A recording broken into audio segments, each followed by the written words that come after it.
زندگی میں ہمیشہ وہ لوگ پرسکون رہتے ہیں جو پوری نہ ہونے والی خواہشوں سے زیادہ ان نعمتوں پر شکر کرتے ہیں جو انہیں اللہ نے عطا کی ہے۔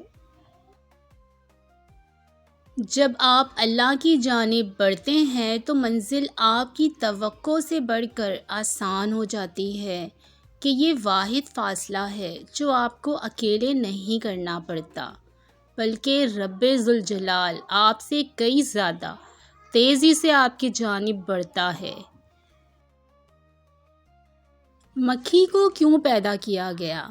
خراسان کا بادشاہ شکار کھیل کر واپس آنے کے بعد تخت پر بیٹھا تھا۔ تھکاوٹ کی وجہ سے اس کی آنکھیں بوجھل ہو رہی تھیں۔ بادشاہ کے پاس ایک غلام ہاتھ باندھے مؤدب سے کھڑا تھا۔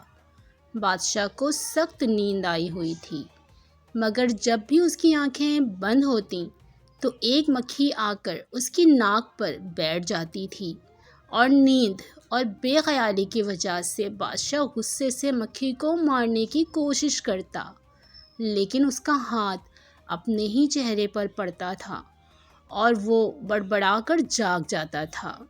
جب 2-3 دفعہ ایسا ہوا تو بادشاہ نے غلام سے پوچھا، تمہیں پتہ ہے کہ اللہ نے مکھی کو کیوں پیدا کیا ہے؟ اس کی پیدائش میں اللہ کی کیا حکمت ہے؟ غلام نے بادشاہ کا یہ سوال سنا تو اس نے جواب دیا جو سنہرے حروف سے لکھے جانے کے قابل ہیں۔ غلام نے جواب دیا، بادشاہ سلامت، اللہ نے مکھی کو اس لیے پیدا کیا ہے کہ بادشاہوں اور سلطانوں کو یہ احساس ہوتا رہے کہ وہ خود کو کہیں خدا نہ سمجھ بیٹھیں، کیونکہ وہ خود سے ایک مکھی کو بھی قابو نہیں کر سکتے۔ تم اپنی 1000 غلطیوں کے باوجود اپنے آپ سے محبت کرتے ہو، لیکن دوسروں کی ایک غلطی کی وجہ سے کیوں ان سے نفرت کرنے لگ جاتے ہو؟ یا تو خود غلطیاں کرنا چھوڑ دو یا دوسروں کو معاف کرنا سیکھ لو۔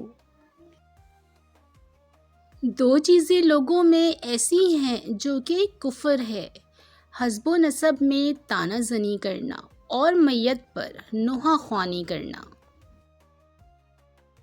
اے نبی، آپ کہہ دیجئے کہ میں اپنی ذات کے لیے بھی کسی نفع و نقصان کا اختیار نہیں رکھتا مگر جو اللہ چاہے، اور اگر میں غیب جانتا ہوتا تو اپنے لیے بہت بھلائیاں جمع کر لیتا اور مجھے کوئی تکلیف نہیں پہنچتی۔ میں تو بس ڈرانے والا اور خوشخبری سنانے والا ہوں ان لوگوں کو جو ایماندار ہیں۔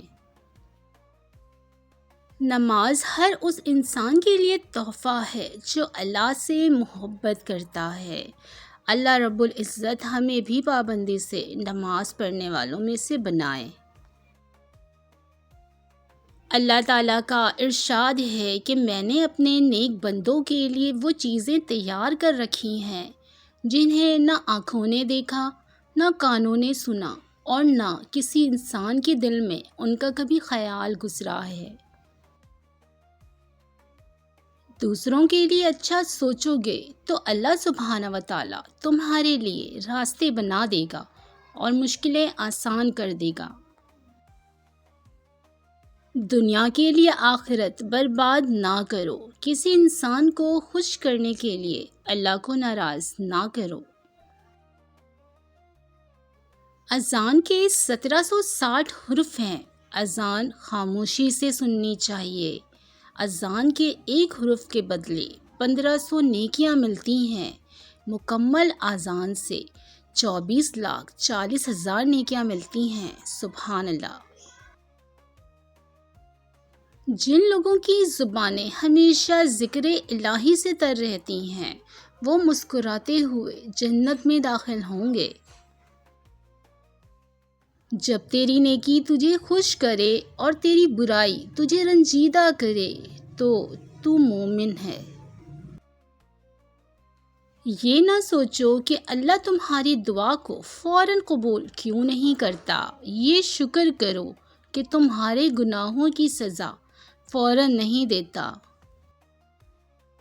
اپنے مسلمان بھائی کی مصیبت پر خوشی کا اظہار نہ کرو، ورنہ اللہ تعالیٰ اس پر رحم کرے گا اور تمہیں اس میں مبتلا کرے گا۔ لوگوں میں بدترین آدمی وہ ہے جسے لوگ اس کی بد کلامی کے ڈر سے چھوڑ دیں۔ تم قرض لینے سے پرہیز کرو، کیونکہ قرض رات کو غم کا سبب ہے اور دن کو رسوائی کا۔